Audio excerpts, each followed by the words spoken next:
Business accounting unit 4 valuation of inventory એટલે સ્ટોકનું મૂલ્યાંકન માટેની અલગ અલગ મેથડ. કઈ મેથડ છે? જનરલી આપણે સિલેબસની અંદર 3 મેથડ છે, લીફો, ફીફો અને વેઇટેડ એવરેજ. એને લગતા સમ પૂછાય છે. ફીફો એટલે શું? ફર્સ્ટ ઇન ફર્સ્ટ આઉટ, એટલે જે સ્ટોક પહેલાં આવેલો હોય, પહેલાં એટલે શું? આ મંથ ચાલે છે એપ્રિલ, ધારો કે ફેબ્રુઆરીમાં મંથમાં જો ગુડ્સ હોય, એનો સ્ટોક હોય તો એને પહેલાં ઇસ્યુ કરવા માટે, વેચવા માટે મોકલવાનો, એને કહેવાય ફીફો. લીફો એટલે શું? જે એપ્રિલમાં જ ખરીદી હોય એમાંથી જ માલ વેચી દેવો, એને કહેવાય લીફો. અને વેઇટેડ એવરેજમાં બંનેનું કોમ્બિનેશન. સમ જોઈએ એટલે તમને ખ્યાલ આવી જશે. જનરલી તમને ખ્યાલ જ હશે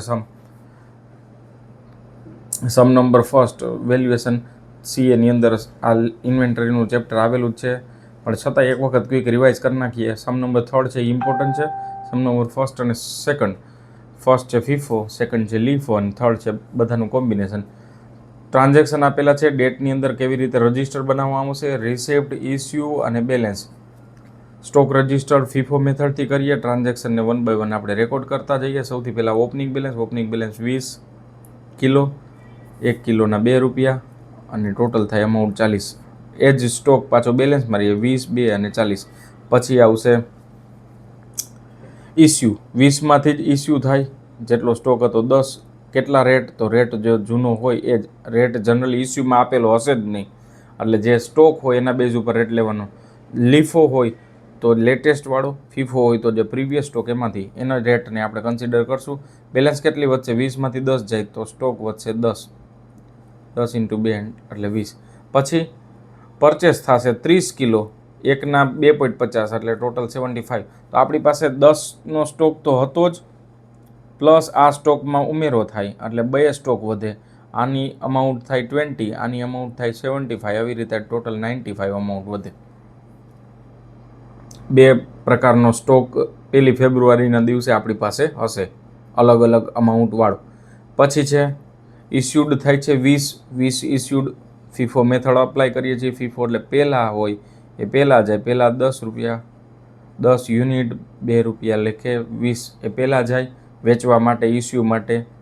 પછીનો 30 હતો, એમાંથી બાકીના વધશે 10, એ 10 પછી જાય. અને બેલેન્સ કેટલી વધશે? 30માંથી 10 તમે ઇસ્યુ કરી દીધા તો 20 બેલેન્સ વધશે. પછી પાછી જે છે ઇસ્યુડ થાય, 20માંથી 10 જાય, પાછું રિસીવ્ડ આવે. અને આવી જ રીતે લાસ્ટમાં જે બેલેન્સ વધે એની અમાઉન્ટ, આને કહેવાય ક્લોઝિંગ સ્ટોક. આ ક્લોઝિંગ સ્ટોકની વેલ્યુએશન ફીફો મુજબ કરવાની થાય. 30 સ્ટોક હતો, 30માંથી ટોટલ 15 ઇસ્યુ કરવાની છે. 15માં 10 વાળો પહેલા સ્ટોક એટલે આ સ્ટોક જાય. પછી આમાંથી 5 જાય એટલે વધશે 15, એ અહીંયા ગણતરી, અને એ જ 15 લાસ્ટમાં વધશે. આ થઈ ગયો sum number first. Sum number સેકન્ડમાં છે, થોડુંક સ્પીડમાં કરીએ છીએ, તમને આવડે છે એટલા માટે. લીફો છે. લીફોની અંદર સેમ ટ્રાન્ઝેક્શન છે અને એના બેઝ ઉપરથી આપણે સમ કરશું. ઓપનિંગ સ્ટોક, પરચેઝ અને બેલેન્સ મેથડ. લીફોમાં ખાલી જોઈએ, ઇસ્યુમાં જ ખાલી જોવાનું છે. ઓપનિંગ સ્ટોક 200, 2 અને 400 એ જ સ્ટોક અહીંયા રહે. કેવી રીતે કોલમ બનાવવાની છે ખાસ યાદ રાખવાનું. રિસિપ્ટમાં 3, ક્વોન્ટિટી રેટ રૂપીસ, ઇસ્યુમાં ક્વોન્ટિટી રેટ રૂપીસ અને બેલેન્સમાં ક્વોન્ટિટી રેટ રૂપીસ. 200માંથી 100 જાય એટલે સેમ 100, 2 અને 200 વધે. 200માંથી 100 ઇસ્યુ કરી દીધા, વધશે 100. પછી 300નું રિસિપ્ટ થાય. તો હવે મારી પાસે 2 સ્ટોક થઈ ગયા. હવે મહત્વનું છે, 100નો સ્ટોક હતો અને 300નો બીજા. ટોટલ મારી પાસે 400નો સ્ટોક થશે. 100નો સ્ટોક હતો એની માટે 200 રૂપિયા 2 લેખે, અને આના માટેને 350. તો 350 ને 200 ટોટલ 950 થશે. કઈ રીતે થશે આપણે અહીંયા જોયું. આટલો સ્ટોક. હવે આમાંથી 200 જાય છે. 200 જાય. હવે જો લેટેસ્ટ એટલે last in first out, last એટલે 300માંથી સ્ટોક જાય તો 300માંથી 200 વેચવા માટે મોકલીએ. 2.5 રૂપિયા ભાવ છે અને 500 રૂપિયા લેખે. તો આમાંથી 200 ગયા છે તો ઉપરના 100 તો એઝ ઇટ ઇઝ હતા એ સ્ટોકમાં વધે, અને 300માંથી 200 ગયા હતા એટલે આમાંથી 100 વધશે × 2. તો આવી રીતે સેમ ઇસ્યુ માટે ખાલી જોવાનું, ઇસ્યુમાં ભૂલ ન થાય, રિસિપ્ટ થતી જાય બંનેનો સ્ટોક પછી આપણે કેલ્ક્યુલેટ કરતું જવાનું.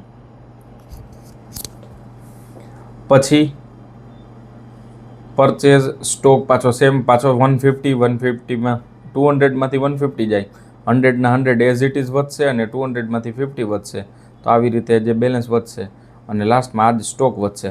તો આ સેકન્ડ સમ. એના પછીનો થર્ડ સમ જોઈએ. થર્ડ સમ ઇમ્પોર્ટન્ટ છે, અગત્યનો છે, થોડુંક ડિટેલથી આપણે જઈએ. મોસ્ટ ટાઈમથી સમ છે, એક્ઝામમાં પૂછી શકે. શું કામ? કારણ કે લીફો મેથડ, ફીફો મેથડ અને વેઇટેડ એવરેજ મેથડ એ બંને ત્રણે મેથડનું અહીંયા યુઝ કરવામાં આવે છે.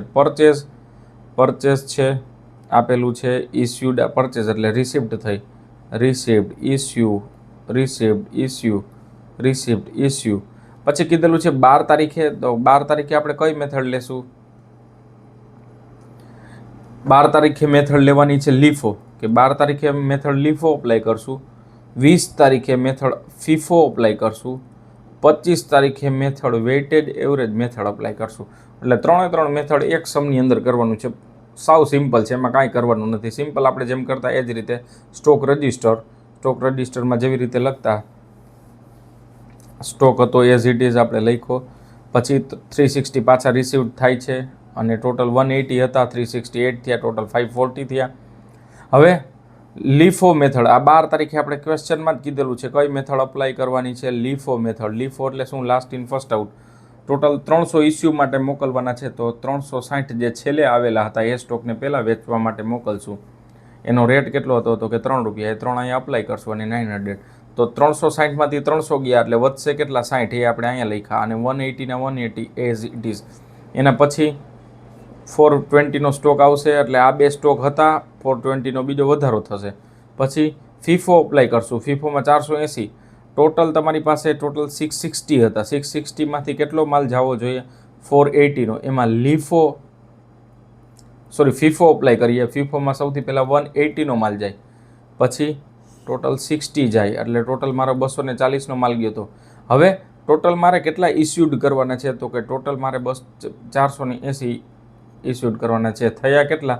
તો કે 240. વધે છે કેટલા? તો કે 240. એ 420ના માલમાંથી જાય, એટલે 420માંથી પછી લાસ્ટમાં 240 માઇનસ કરો એટલે 180 વધે.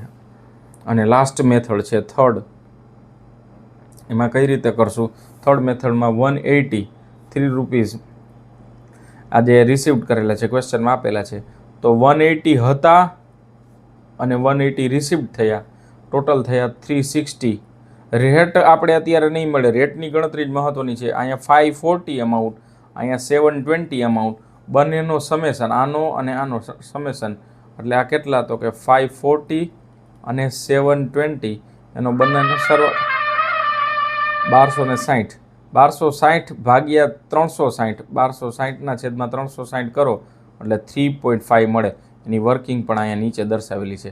પછી એમાંથી ઇસ્યુડ થાય અને બાકી જે બેલેન્સ વધે એ સ્ટોક. તો આ રીતે વેઇટેડ એવરેજ, લીફો અને ફીફોની ગણતરી કરવામાં આવે છે. ખાસ સમ કેલ્ક્યુલેટ કરી નાખજો. સિમ્પલ સમ છે. થર્ડ સમમાં ખાસ મહત્ત્વનું એ છે કે ફીફો અપ્લાય થશે, લીફો અપ્લાય થશે અને વેઇટેડ મેથડ અપ્લાય થશે. વેઇટેડ મેથડની અંદર કાંઈ નથી કરવાનું. એમાં રેટ કઈ રીતે આવે ને રેટ જ ફાઇન્ડ કરવાનું છે. ક્વોન્ટિટીનો એઝ ઇટ ઇઝ જેમ લખતા એવી જ રીતે ક્વોન્ટિટીનો બંનેનો સમેશન, એટલે ક્લોઝિંગ સ્ટોક પ્લસ રિસીવ થતા હોય એ રૂપીઝમાં બંનેનો ટોટલ પ્રીવિયસ ક્લોઝિંગ સ્ટોકનો અને રિસીવ થયો હોય એની, અને બાકી જે એવરેજ કરવાથી જે અમાઉન્ટ મળે એને કહેવાય રેટ. તો આવી રીતે સમ કેલ્ક્યુલેટ કરવાના થશે. ખાસ મેક્સિમમ લોકોને આ ચેનલને શેર કરજો, લાઇક કરજો અને સબસ્ક્રાઈબ કરજો. 10થી 15 મિનિટમાં એક ચેપ્ટરનું રિવિઝન કોઈ કાળે ન થઈ શકે. આપણે એટલી શોર્ટ અને સિમ્પલ વેની અંદર સમજાવેલું છે, તો મેક્સિમમ લોકો સુધી આપણો વિડીયો જવો જોઈએ. Thank you. All the best for your exam.